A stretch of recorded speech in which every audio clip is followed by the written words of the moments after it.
Hello and a warm welcome to Chengdu, China for the latest stop on the World Triathlon World Cup circuit. This is the fourth World Cup of the year, the first contested over the Olympic distance. Just having a look at the athletes now getting ready. Not too long to go, and there's our start list.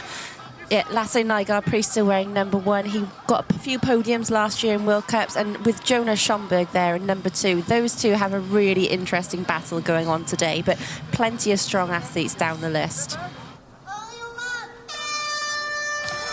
And we're away. First Olympic distance World Cup of the year. Extra points or more points for an Olympic distance. So especially looking at our number 1 and 2 in the field today, Priest, Schomburg, this is really important who does well. Jonas Schomburg is slightly ahead of Priest in the rankings, but if Lasse Nygaard Priest beats him today, he could jump ahead. So for these two at the front of the field, the 1 and 2 today, it's really crucial where they finish. And Helen, the athletes here, considering there are 56 on the start line, the athletes really spread out as they head for this first buoy.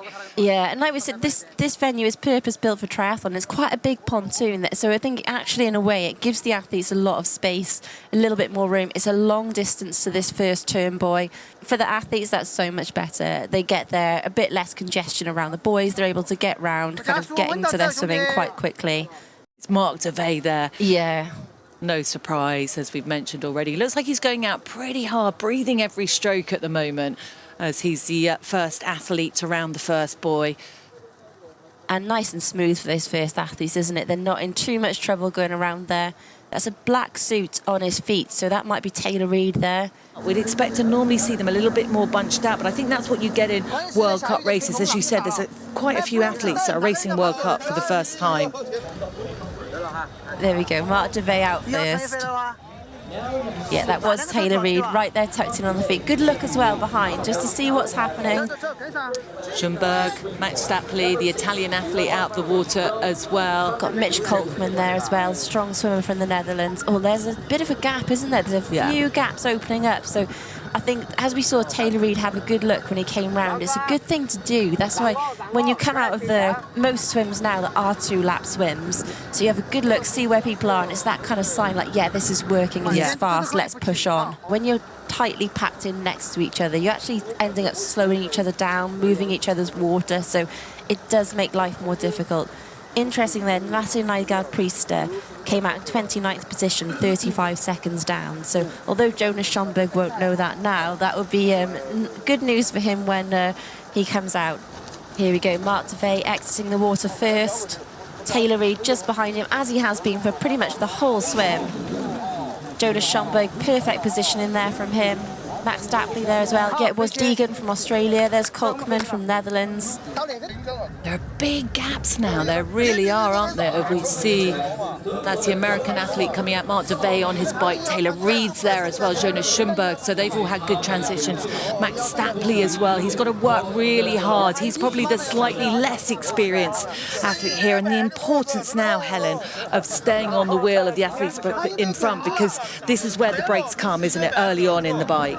Early on, yeah, it's really important over this first few kilometres just for head down and really go for it if they want this break to be established. So here we've got Mitch Kolkman, and that's Deegan there from Australia. They haven't managed to get to that leading group of 6, so that's a really tricky place to go because you have to go deep, don't you? So then when you don't make that group, you kind of, your legs are a bit blown up because you haven't really got too much else to give. So it's kind of waiting then for maybe the athletes to come behind or keep kind of riding the best you can. But yeah, we've got 6 up in front. This is our main chase group here. They, to me, Helen, don't look like they're working particularly well together. No, we've got some athletes on the front that are rolling through. There's Reid there from the US. And they're going to be taking turns, obviously trying to keep themselves in it. And so we've got the front group coming through: Tayler Reid, Mark Devey, Max Stapley, Jonas Schomburg, Valentin Morlek, and Yoshikawa from Japan. I love watching Jonas race. I really have. I love his bravery, how he goes out hard in the swim and the bike. And you often see him for the first few kilometres pushing on the run where he can be right up the front, but he doesn't seem to be able to quite hold it together for 10K. But, you know, I still believe, even though he's an older, more experienced athlete now, that, you know, his time will come. And he set himself up really nicely here today. Holding our breath. There we go, 50 seconds. It's actually gone up now by 8 seconds. So this chase group losing perhaps just a little bit of momentum. Again, it's not significant, but interesting to see that they've lost time and not gained time on that third lap as the athletes now head out on the fourth lap. Yeah, a lot of experience. I mean, there's not so much experience with Max Stapley. I mean, obviously he's absolutely on the rise, and I'm really enjoying watching his career progress. But when you look at Schomburg in there and Mark DeVey in there and Tayler Reid, there's some real experience and talent in this front group. Jonas Schomburg gets off his bike first, just ahead of the other 5 athletes. And the transition really important. It may be just seconds, but it's really important to get out onto that run quick, isn't it? Yeah, just don't want any mistakes. Obviously, like penalty-wise as well, Tayler Reid's going to make sure that helmet is well and truly in the box and not out of the box. But you don't want any mishaps putting on the shoes, which can also happen. If you've been riding really hard, then you sometimes get that cramp when you're putting on your trainers. But Jonas Schomburg doing what he does. Oh, he does this brilliantly, doesn't he? I mean, he doesn't put a foot wrong at this stage in the race, but I would love to see him hang on for the whole 10K. And that's not to say he can't run 10K, he can, but he's more like a 5K runner to me. And, you know, 10K is just a bit of a stretch, but, you know, he's an athlete. Like, as you said, Helen, you know, last year had perhaps one of the best years that he's ever had, and he's really going now because it's so important for him to show the selectors what he's made of, and that he's strong enough to take that third spot on the German team. Yeah, I think you're right, isn't it? It's how you race the races too, and going out hard is what he does. So our second pack, the chase pack, now enters transition onto the blue carpet. Big group here, and this is where it gets tricky, where the athletes desperately are searching for their stations. Time is ticking away. That was a fast transition. Hungarian athlete heading out as well. Rajalis from Mexico heads out. Suwani there from Morocco. That was a quick transition, wasn't it? Yeah, that was really tidy. Speedy. Came in, Russell White up there as well. But yeah, over a minute 30, which is what we thought it might be, 1:38. So that's a lot of time to make up. The 4 just as tightly together as they were coming up to that end of that first lap. Really close. No one's made any moves so far. Tayler Reid just tucked in the back, isn't it? We haven't seen him come to the front yet. I mean, I wonder if he's just sort of biding his time, or is he feeling the effects of the last couple of weeks of racing? I don't know, but again, I mean, all 4 of these athletes have worked incredibly hard to get themselves in this position today. They all worked equally hard on the bike.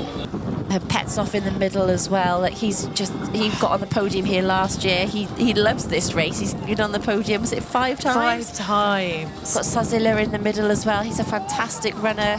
Rajalis is in there. We've got Reid as well. I always say I think it's like starts to be as much a mental game as a physical game, because these athletes are equally tired, they're equally hot, they equally want this run to be over. It was Mark DeVey that really pushed that swim and got the breaks. I mean, he's lost a second or two, and it's not more than that, but it's the confidence that starts to go, doesn't it, as the athletes in front just look a little bit stronger. They start to edge away now, and that camera foreshortened the gap, and the gap has grown now, and it is a significant gap. The bell will be a welcome sound to these athletes as they round the dead turn for their last lap. I don't know if it's the camera angle. Mark DeVey's fighting like his way back on, isn't he? He's not giving in, is he? What a brilliant sight. But Mark's still in there, rounds the corner, just a second or two down on our leaders. He's desperately hanging on, he really is. And he's doing a pretty good job of it, but he's got to be hurting now. I think, you know, when you're watching and they're looking over the shoulder, you're thinking, look, only look forward. Is Max starting to make a bit of a move here? There's definitely a break there, Helen. Yeah, there's a break. Tayler Reid responding. Tayler Reid is chasing him back. It's the first time we've seen Reid chasing down the gap, but Stapley just continued to apply that pressure, hasn't he?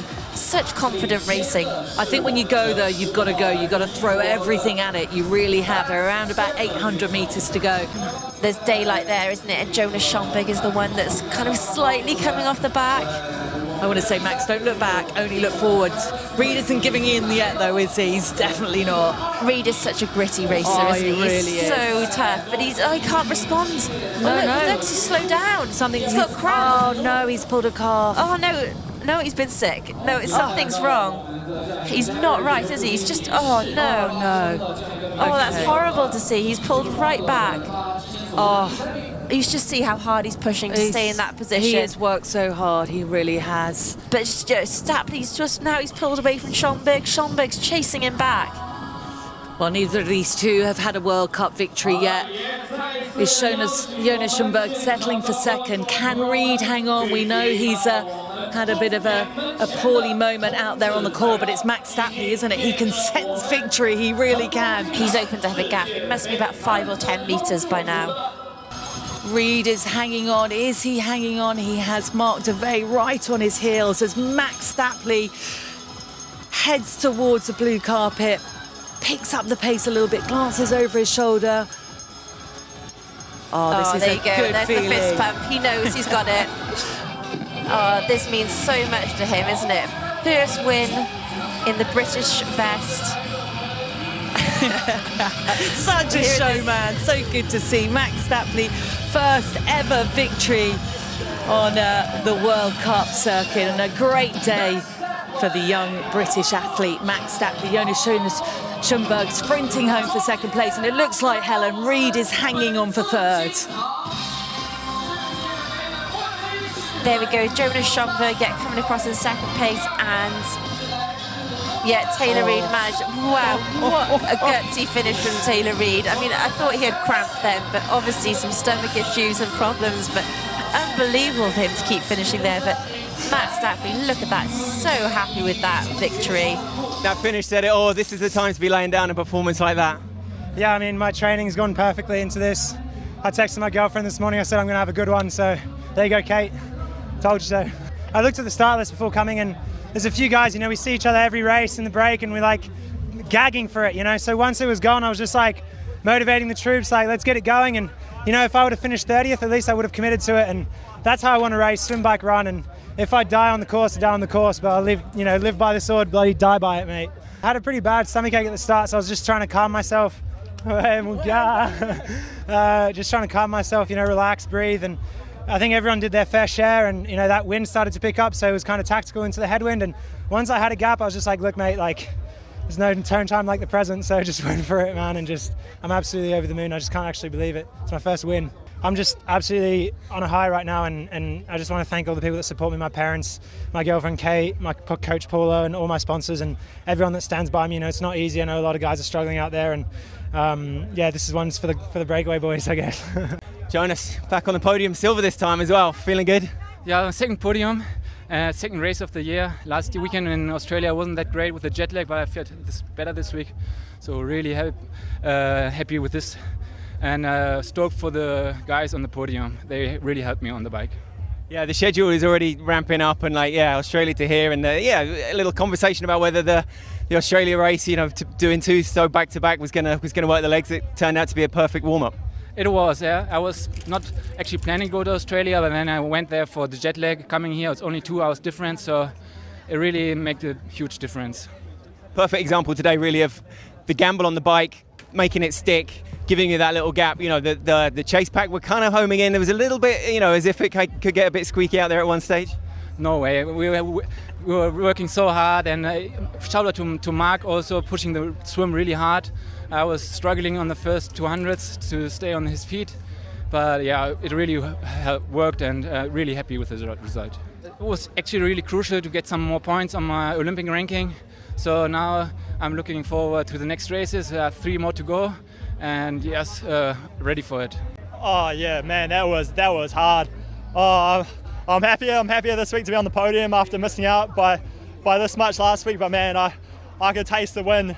I could taste it, and then I started vomiting. I started tasting that, and I held on for third, but it was tough. That last 500 meters, I was in the hurt box. It was really strange. I went from being, oh yeah, I'm comfy, I'm coming for the sprint, I'm coming hard, to Maxi just turning the pace up a little bit richer, and I was in a world of pain.